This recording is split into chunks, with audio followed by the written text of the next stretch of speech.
Esta emisora les da la bienvenida al programa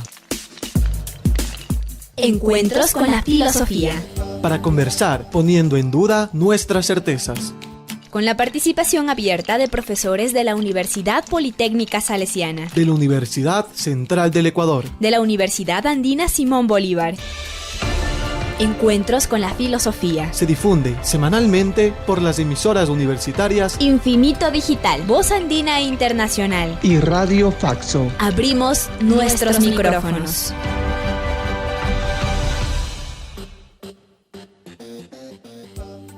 Bienvenidos y bienvenidas al programa semanal Encuentros con las Filosofías. Les saluda Edison Aguilar Santa Cruz. Saludo también a Tito Chela en la cabina de Radio Voz Andina Internacional. Saludo al invitado de esta semana, Carlos Rojas Reyes, estudioso del pensamiento marxista, especialmente en la reconstrucción de la dialéctica de El Capital, enfocado en repensar la conciencia de clase desde una perspectiva contemporánea. Simultáneamente estudia estética y ontología del pensamiento andino. Él es doctor en estudios culturales latinoamericanos, ex docente de filosofía en la Universidad de Cuenca y en la Universidad de la SUAY. Sus publicaciones: Introducción al pensamiento marxista, Tiempo, sujetos y conciencia, Estéticas caníbales, 3 volúmenes, y Ontología amerindia. Esta semana, Carlos Rojas, en la serie temática dialéctica, presenta la segunda parte del fetichismo de la mercancía en El Capital de Marx. Bienvenido, Carlos. Buenos días, eso. Como la semana anterior habíamos hecho una introducción al fetichismo de la mercancía, ya podemos preguntarnos ¿en dónde se origina el carácter fetichista de la mercancía? ¿Por qué es inherente a la formación del capital? Bien, retomando este tema del fetichismo, hemos dicho que la mercancía se nos presenta como una cosa misteriosa. Yo, que no es usual, voy a leer una pequeñísima cita de Marx que lo dice de una manera muy viva. Y cito, ¿no? A primera vista una mercancía parece ser una cosa trivial, de comprensión inmediata. Su análisis demuestra que es un objeto endemoniado, rico en sutilezas metafísicas y reticencias teológicas. Es como Marx tenía, bueno, hay incluso un libro muy lindo de un autor que muestra la calidad literaria de la obra de Marx, ¿no? Que algún rato quizás, digamos, está llena de metáforas, de comparaciones, un lenguaje muy vívido, muy rico, que a ratos en las traducciones suele perderse. Pero bueno, veamos este tema de eso. Entonces, la primera pregunta que se hace Marx es la mercancía, cualquier objeto, celular, micrófono, papel, nos parecen cosas que son diarias, cotidianas, naturales, pero cuando tratamos de entenderlas, cuando tratamos de comprender sus fundamentos, sus razones, sus estructuras, de dónde vienen, qué significado tienen, allí entonces ya hay una traba bastante grande. Y la primera afirmación de Marx, que es importantísima, y lo dice textualmente, dice, ¿de dónde viene este misticismo, este carácter religioso, místico de la mercancía? Y dice textualmente, de ella misma. O sea, no hay que buscar en otra parte, no es que nosotros le ponemos, no es que de manera externa, mediante algún juego ideológico, nosotros le estamos colocando ese carácter fetichista a la mercancía. Toda mercancía viene ya con ese carácter desde el propio proceso de producción y de circulación, porque ese carácter fetichista le es inherente. Ahora bien, ¿por qué le es inherente? Eso lo primero, ¿no? Para evitar este tema de es que le hemos colocado desde fuera una máquina de encubrimiento a la mercancía. Y Marx lo muestra de manera además bastante transparente y dice, bueno, nosotros tenemos el proceso de producción. Hay un conjunto de trabajadores que utilizando su fuerza de trabajo transforman una materia prima y tenemos nosotros un producto, una mercancía que es este celular. Y desde luego, dada la división del trabajo y dado el gigantesco desarrollo del capitalismo, nosotros no, los productores no son los que venden, ¿no? Es el capitalista el que toma las mercancías y las vende. Entonces nosotros no conocemos a los productores y los productores tampoco nos conocen a los que compran, ¿no? ¿Quién habrá fabricado? Además, como es de la división del trabajo actual, las partes de este producto han sido hechas en lugares muy distantes unos de otros por los mecanismos de globalización. Entonces, claro, esto viaja como un objeto y se produce, como Marx dice, un primer efecto que es la separación entre el productor y el producto. Aquí tenemos nosotros los trabajadores, aquí los productos, y hay una ruptura, una escisión. Ahí entran al mercado, pero no entran de la mano de los productores, entran como si fueran objetos autónomos. Objetos que valen por sí mismos, que existen por sí mismos. Entonces esto entra en el proceso de circulación por la vía del dinero. El dinero es el gran ejecutor del fetichismo, dijéramos, el gran productor del fetichismo. Entran a través de esto y claro, yo lo vendo por dinero y ese dinero comprará otra mercancía. Entonces, claro, ¿qué es lo que yo veo?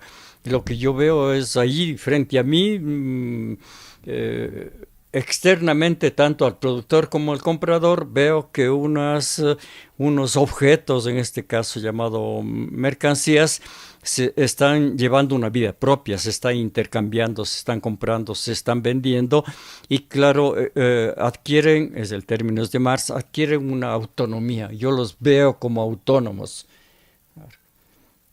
Y entonces esa autonomía hace que nosotros percibamos las relaciones entre las cosas. Decimos, ahí hay una relación, es el mercado, y el mercado es el juego de la venta y compra de cosas. Y claro, el fetichismo consiste en que las relaciones sociales de producción, las relaciones entre capitalista y trabajadores, entre valor de uso y valor, el tema de la plusvalía, todo esto queda oculto y entonces la mercancía viene dada ya desde su origen por este hecho de la escisión y de la ruptura entre producto y productor y la apropiación por parte del capitalismo, contiene dentro de sí el mecanismo del fetichismo. Es decir, no se corresponde con la voluntad de nadie. Es un efecto que le es interno, que le es inherente, que le es propio. Es decir, una de las características del modo de producción capitalista, y por eso este capítulo, este acápite está colocado en un lugar tan central en el capital, es que el capital en su propio mecanismo interno produce el fetichismo de la mercancía. Esto me parece que es la primera cuestión que hay que dejar bien sentado. En la descripción que vas haciendo, se pueden ir separando algunos términos: el aparecer, el mostrarse. ¿Cuál es la diferencia entre aparecer y mostrarse?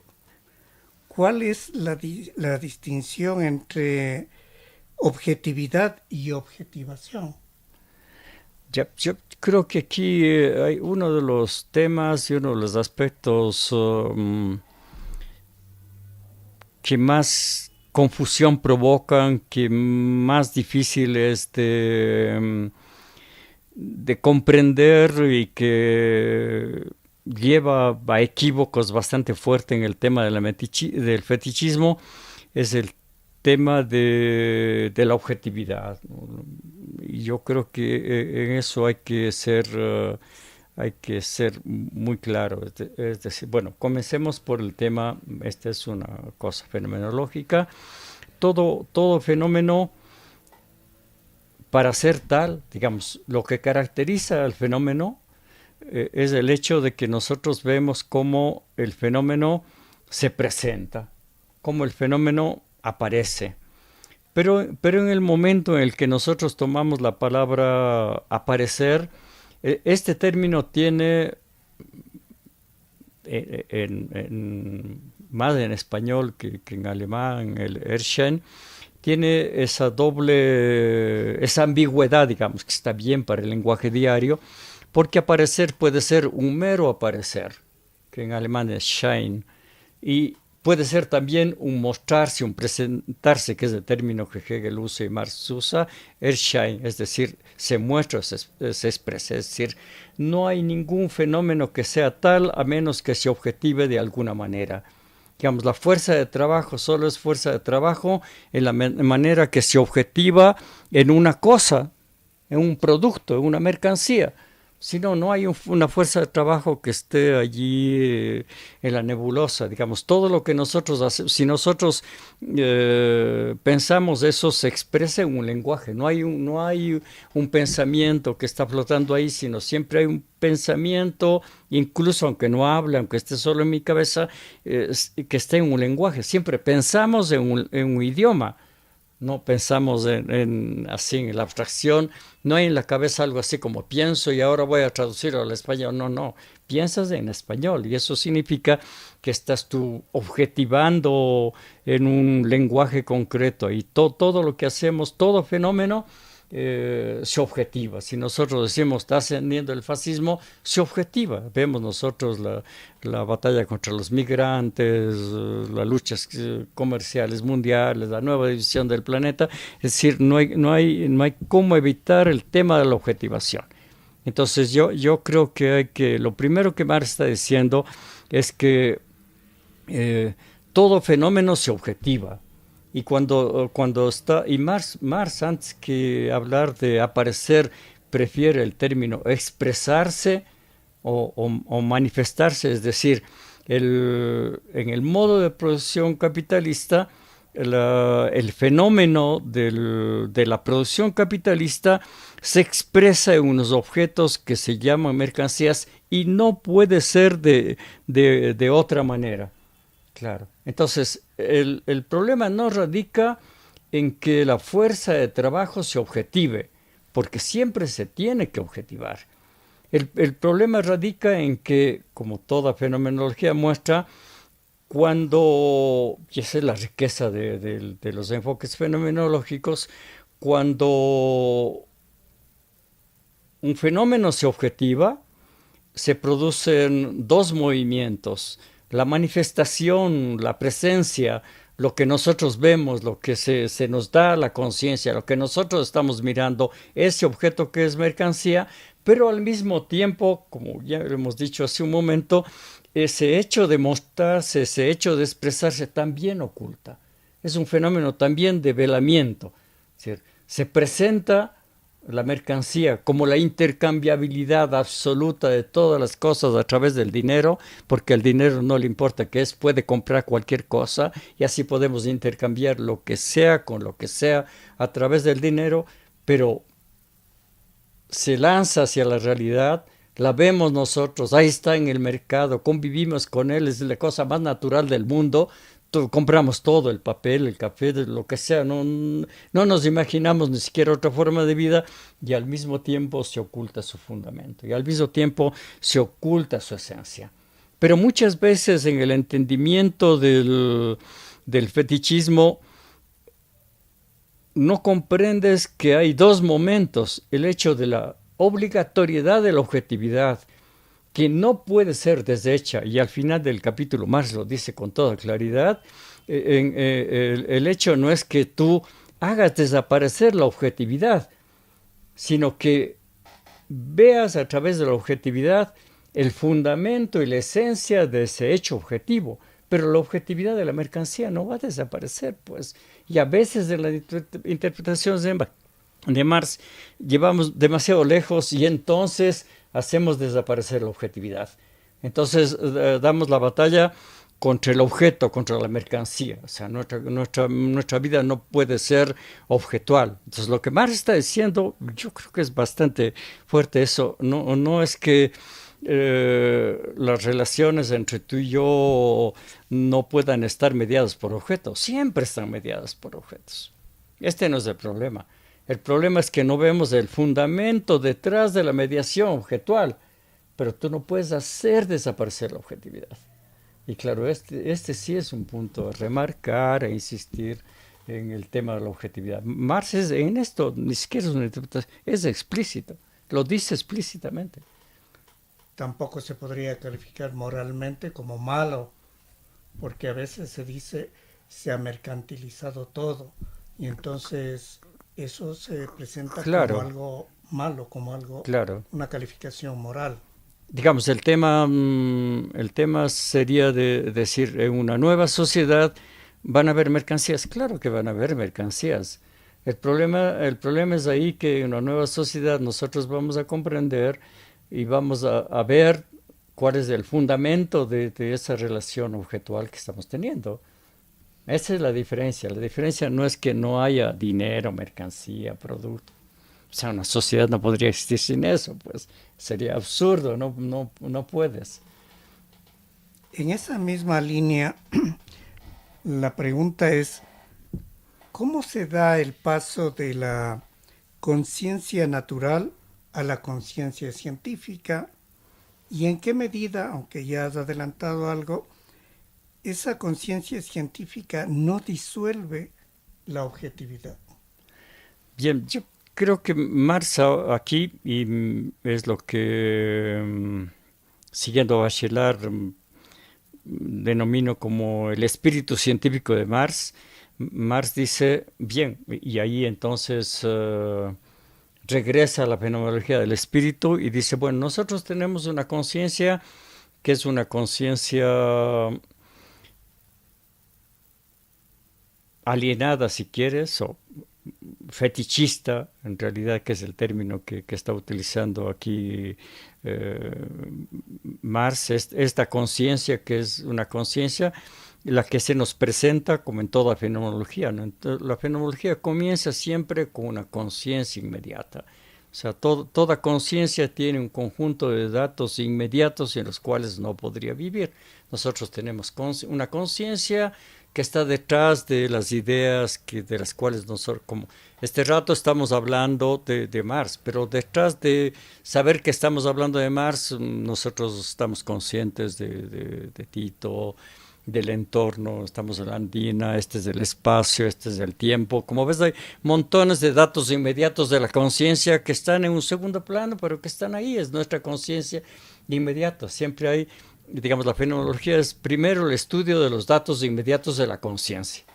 Y entonces el dato inmediato de la conciencia, esta conciencia que Marx la llama con toda razón y que va a quedar hasta Husserl en la fenomenología actual, como conciencia naturalizada, viene de Hegel, ¿no? Es una conciencia natural, espontánea, inmediata que está allí.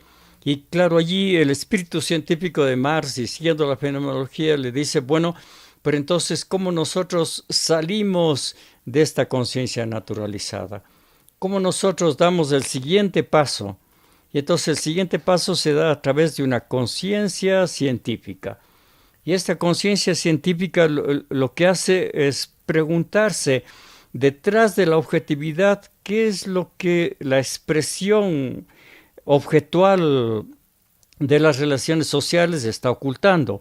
Y lo que está ocultando es aquello que hemos repetido una y otra vez, es la forma valor, es la apropiación del trabajo no pagado que se llama plusvalía, es la separación radical entre valor de uso y valor de cambio, es la el aislamiento completo, la separación completa de lo social respecto de lo natural que produce el capitalismo para apropiarse de la fuerza de trabajo. Y eso es lo que está allí. Y es entonces la conciencia científica la que nos permite ver la esencia. La palabra esencia está en todos los 3 primeros acápites del Capital, no lo estoy usando. No lo he traído yo, es la palabra que pone Marx, ¿no? El fundamento tiene una esencia. Entonces el fundamento del Capital tiene esta esencia que se llama la forma valor. Entonces tenemos, como ves, ya nuestra conciencia que va ascendiendo de la conciencia natural a la religiosa, filosófica y absoluta, como es en Hegel, sino es una conciencia histórica que va pasando de conciencia capitalista, de conciencia naturalizada, de conciencia burguesa, a una conciencia científica. Marx no la llama en este momento conciencia proletaria ni conciencia socialista, nada, le llama conciencia científica. Y quiero quedarme, Marx después hablará de otras cosas en este mismo capítulo al final, ya, pero aquí se habla de esta conciencia científica. Y entonces lo que hace la ciencia es mostrar el fundamento del fenómeno. Ahora, una vez más que hay que insistir, y Marx es en eso, lo hemos dicho antes, pero yo creo que ahora hay que poner el tema, que Marx insiste mucho, y es el hecho de que si bien tú puedes pasar de la conciencia naturalizada a la conciencia científica y decir, mire, aquí nosotros nos estamos enfrentando a la explotación capitalista que ha descrito en los acápites anteriores, la brutalidad de la explotación capitalista con ejemplos muy vívidos. Él insiste en decirte, el hecho de que tú tengas conciencia de que esto es la apropiación de la plusvalía, no hace desaparecer la explotación capitalista. Es decir, en términos del fetichismo, el hecho de que tú y yo estemos, por ejemplo, en este momento, completamente claros de que hay un fetichismo de la mercancía, que está ocultando detrás de los objetos lo que son relaciones entre personas, no hace desaparecer el fetichismo de la mercancía. Es decir, entiendo el fetichismo de la mercancía, pero ahí sigue, a pesar mío. Entonces Marx dice, nosotros estamos viendo cómo este fenómeno de la objetivación y de la objetivación fetichista se autonomiza de nosotros, ya que era el primer momento que vivimos, donde surgía de manera inherente la fetichización de la mercancía. Pero ahora Marx da un segundo paso y dice, ahora nosotros comprendemos, a pesar de la ciencia, que ese fetichismo de la mercancía, esas relaciones sociales objetivadas a través de las cosas, nos dominan a nosotros, nos controlan a nosotros, nos guían a nosotros. Nosotros ya no somos autónomos, nosotros somos una extensión, una dependencia de esos objetos. Es el segundo paso que da. Son autónomos, ahora nos controlan. La conciencia científica es un paso muy importante, pero no hay, digamos, más no va a mostrar en este texto, mostrará en otros, obviamente, en el manifiesto, en la Guerra Civil en Francia, que solo la lucha de clases va a poder resolverlo. Eso es lo que está diciendo, entre líneas, si quieres, ¿no? Digamos, el entendimiento científico de las cosas no cambia las cosas por sí mismo. Eso, digamos, Marx también hay un equívoco, ¿no? El de la famosa frase que lo ha dicho 30 años antes de este texto, no sé, algo así, ha dicho los filósofos solo han intentado comprender la realidad, pero no la han transformado. Pero aquí Marx está diciendo, es indispensable comprender la realidad, el momento científico es fundamental. Luego hay que pasar, digamos, si quieres, como diría luego Althusser, ¿no? La lucha teórica es parte de la lucha de clases. Esta conciencia científica, esta comprensión científica, también nos está hablando de que hay, si estamos criticando la economía política, se están señalando los límites, las limitaciones de la economía política clásica, fundamentalmente. Claro, yo creo que este esquema fenomenológico de las sucesivas formas de expresión de la conciencia también ahora se pasa a un nuevo nivel. Entonces, nosotros ya tenemos la conciencia natural y la conciencia científica. Pero la conciencia científica está lejos de ser un todo homogéneo. Hay la conciencia científica. No, hay diversas manifestaciones de la conciencia científica dependiendo de los grados y niveles de la comprensión de esta esencia, de este fundamento. Entonces nosotros tenemos, sería larguísimo de explicarlo, está muy bien explicado, por ejemplo, en la formación del pensamiento económico de Marx y Mandel, o en Michael Heinrich. Bueno, hay estudiosos que muestran la formación del pensamiento económico de Marx. Entonces Marx va a ir mostrando que hay en la conciencia científica tres conciencias, a su vez.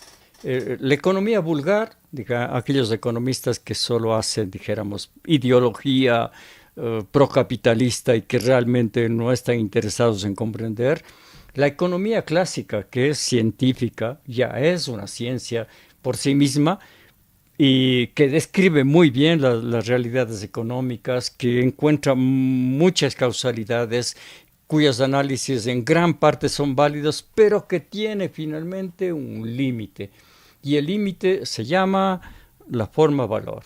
Y la forma valor implica, en último término, burguesía y trabajadores, apropiación de la plusvalía, lucha de clase. Ese es el límite. Se detienen ahí. No es que Ricardo y Smith Kesney no hagan ciencia. Hacen ciencia. Pero es una ciencia que no ha logrado dar el paso, y entonces allí entra, la palabra está tomada de Hegel también, ¿no? El término es hegeliano enteramente, entra la conciencia crítica, y la conciencia crítica es aquella que te permite pasar de la conciencia de la ciencia vulgar a la conciencia de la ciencia clásica. Y entonces la crítica te permite pasar de la conciencia burguesa a la conciencia proletaria o de los trabajadores, si quieres. Entonces por eso se llama, no es que Marx funde otra ciencia que se llame crítica de la economía política, no, la ciencia es la economía política, solo que el carácter crítico lleva a su culminación completa y no definitiva, obviamente, pero completa, da el paso, da la ruptura paradigmática, si quieres ponerlo ahí, la ruptura epistemológica que se produce para lograr este nuevo tipo de conciencia. Como ves, es un trabajo enteramente fenomenológico, ¿no? Estas primeras conciencias y luego dentro de la ciencia esta sucesión de conciencias hasta llegar hasta conciencia crítica. Y la conciencia crítica ya es la conciencia de lo que es el capitalismo fundamentalmente como modo de producción de explotación. Entonces, cerrando este capítulo, diríamos o preguntaríamos, ¿qué es una dialéctica fenomenológica? ¿Y de qué manera sirve para interrelacionar las obras económicas con las obras histórico-políticas? Claro, yo quisiera dejar planteado un hecho. Yo creo que no hay incluso Marx evita utilizar la palabra lógica y, bueno, lo utilizará ocasionalmente, pero de una forma como, digamos, no técnica ni nada de eso, pero Marx evita hablar de lógica dialéctica, o sea, habla de dialéctica, la menciona al inicio. Luego como hemos visto nosotros, lo que él toma la fenomenología que ya es dialéctica, ¿no? En la dialéctica fenomenológica de Hegel y la aplica al Capital. En este caso, la dialéctica fenomenológica marxista sería aquella que analiza cómo el fenómeno del capital se muestra, entonces la mercancía, el dinero, el fetichismo, qué es lo que oculta detrás, cuál es el fundamento o la esencia. Y la segunda cosa que no hay que olvidar en ningún análisis fenomenológico, que en ese proceso surgen sujetos que son personificaciones de estos hechos económicos que a su vez tienen una conciencia. Y dentro de eso, esta dialéctica fenomenológica describe los sucesivos modos de presentarse de la conciencia. Conciencia vulgar, conciencia científica, conciencia crítica, que es lo que nosotros tenemos. Y la otra parte que al contrario hay que trabajar, hay que mostrar, es que en la casi totalidad de análisis tú no puedes mostrar cómo Marx escribe el Capital, cómo Marx es el autor del Capital, y Marx es el autor del Manifiesto Comunista, y Marx es el autor del 18 Brumario, de Luis Bonaparte o de la Guerra Civil en Francia. Pero cómo los está teniendo, ahí uno dice, no es la misma metodología, aquí, no sé, son dos autores, ¿no? Entonces, claro, pero si tú ves que hay una matriz fenomenológica en el Capital, que yo no lo he tocado, ¿no? Algún rato se puede tocar, que también está expresa en el tomo 2 y 3, no es que está solo aquí. Nosotros podemos ver cómo los análisis del 18 Brumario, que quizá es la obra más importante en este sentido, también son fenomenológicos. También ahí vamos a ver la conciencia de la burguesía, la conciencia del proletariado y sobre todo, por ejemplo, la conciencia totalmente lábil de la pequeña burguesía como ahí. Entonces ya podemos encontrar, que me parece importantísimo, un nexo entre la producción para mostrar cómo Marx era un autor y no era el autor que bueno, escribió el Capital y después escribió, o sea, la Primera Internacional le pide un manifiesto sobre la Guerra Civil en Francia y él escribe el manifiesto maravilloso que es la Guerra Civil en Francia, sobre el tema de la Comuna de París, y como si fueran dos. No. Aquí hay una dialéctica fenomenológica en el Capital y también lo hay en el 18 Brumario de Luis Bonaparte. Claro, habrá que meterse a estudiar, leerlo en detalle y mostrar estos nexos internos, esta unicidad del pensamiento de Marx, si quieres.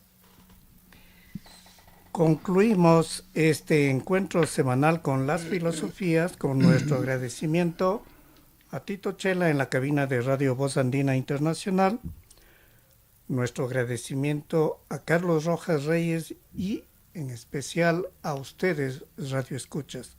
Recibimos sus comentarios y sugerencias al correo electrónico encuentrosconlafilosofía@gmail.com. Hasta el próximo encuentro con las filosofías. Agradecemos su sintonía a Encuentros con la filosofía. el programa que impulsa el filosofar como acción compartida desde las radios universitarias.